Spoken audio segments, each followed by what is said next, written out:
আসসালামু আলাইকুম বন্ধুরা, আমি আজকে রান্না করব টোনা মাছ। এখানে আমি মাছটা হলুদ মরিচ লবণ দিয়ে মেখে নিয়েছি। এখন ভেজে নেব।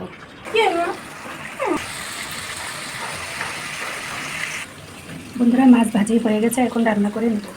পেঁয়াজ কুচি, দারচিনি, এলাচ, তেজপাতা, হলুদের গুঁড়া, মরিচের গুঁড়া, লবণ। এই মাছে লবণ কম দিতে হয় কারণ এই মাছগুলি এমনিতেই লবণাক্ত। সামান্য পানি, আদা রসুন জিরা বাটা।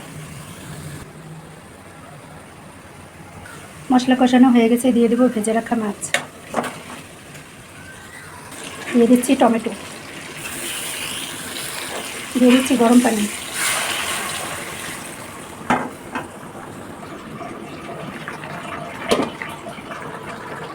আমার তরকারি হয়ে এসেছে, সবশেষ দিয়ে দেবো ধনিয়া পাতা। বন্ধুরা, তরকারি রান্না হয়ে গেছে। তরকারিটা কেমন হয়েছে কমেন্টে জানাবেন।